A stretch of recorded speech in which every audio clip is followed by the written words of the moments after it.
Hello, my name is Tom, and when I'm not busy being a vicar, I'm into Gaggia coffee machines. Oh, yeah, there's another one. And there's another one over there, it's scary. Anyway, I'm into Gaggia coffee machines and 3D printing. And this video brings the two together in a very pleasing way. This video is about the connectors.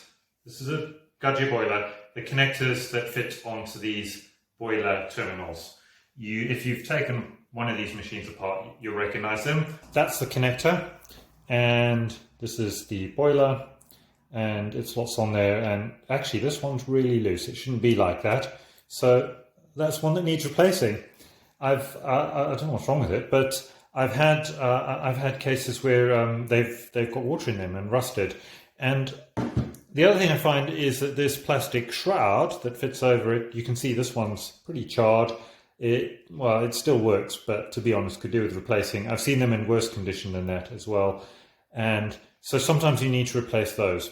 The other reason why you might want to do this is you're modding your coffee machine and you want to build your own wiring loom, which is an excellent idea. And you need the connectors and you need the wires. For years, I wanted a good solution to something that will fit a wire onto here. Formerly, I've used these insides from terminal blocks, which I slot over, and then I've used a piece of silicone tubing as an insulation sleeve. It's really fiddly with these little screws and trying to get the tube over the screws, and it's a mess. It worked, but I wanted what Gaggia did.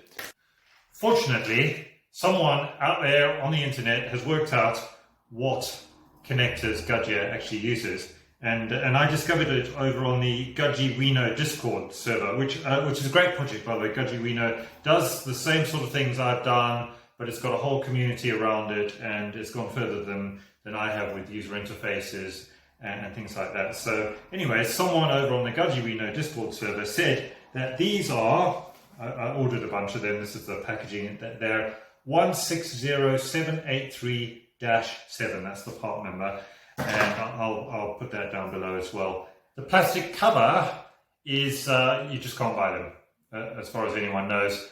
What people do is they buy this little linking cable that's used on the 240 volt version of the coffee machine, which comes with two plastic covers. I've taken one off this side, and then they take the covers off and throw the wire away.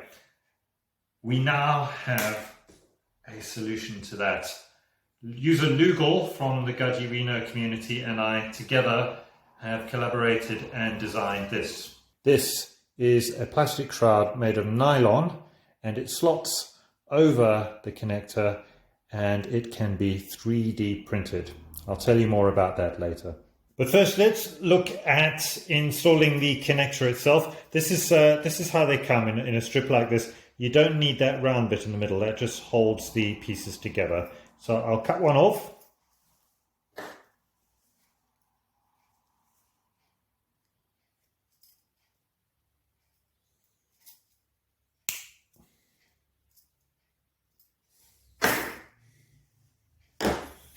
There are two parts that need crimping. This large tab over here crimps over the insulation, and these two smaller tabs on this side crimp over the wire itself.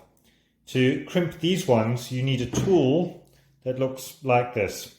These are for sale all over the internet under a whole variety of brand names, but they all look the same. And what this does, it's got, if I show you, I hope you can see this, there's a kind of M shape in that top jaw there, and the little bit in the middle that sticks down crimps over, it forces the two tabs into the middle together and then into like a circle like that, and it crimps down over the wire. There's two parts to the jaw.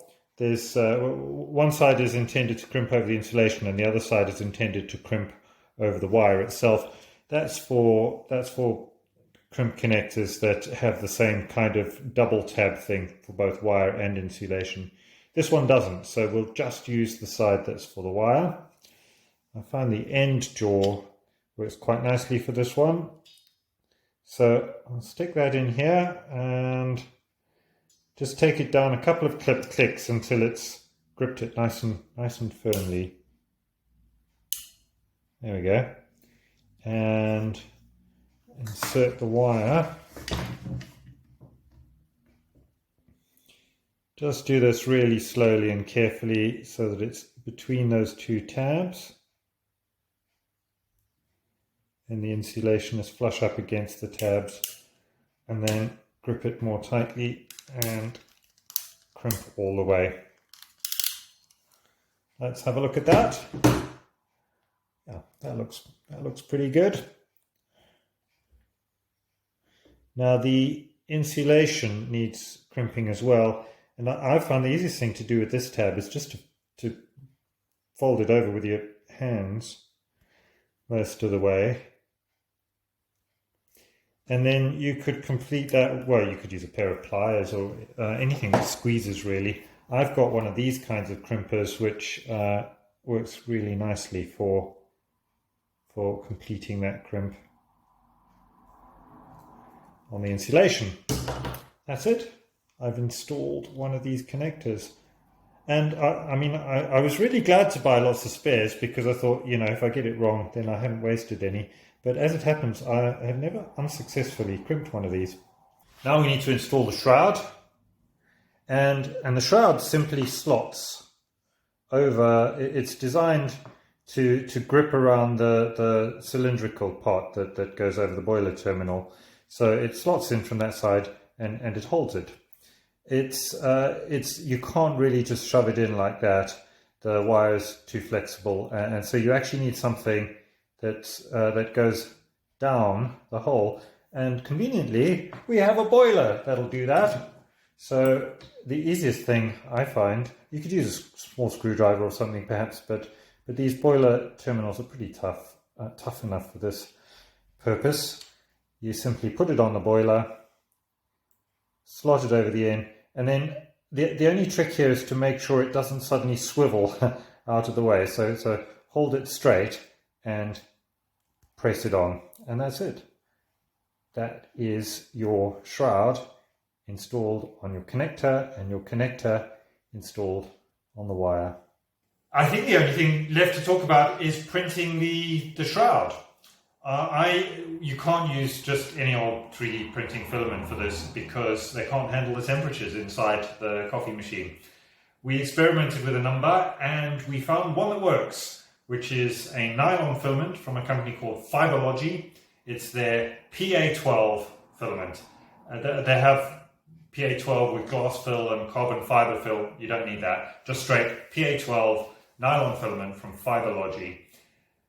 I printed it with a 0.15 millimeter layer height. I found that if I tried 0.2, I didn't get as good interlayer adhesion as I wanted. And I printed it at 255 degrees C and with a bed temperature of 90 degrees C. Did not need an enclosure, even though it's recommended for this filament. Getting it to stick to the bed was a bit tricky. My bed is PEI and nylon doesn't stick very well to that. But if you print a 0.2 layer of PETG on top of the bed, then you've created a new bed made of PETG, and nylon sticks really well to that. So that's how I printed them, how I made them stick to the bed. And that's it. I think that's all you need to know. I'll put the part number down below, and I'll link to Lugol's printables project for the shroud. So whether you're just repairing a Gaggia coffee machine or you're on a Gaggia coffee machine modding journey, which is a fantastic adventure, I hope you find that helpful.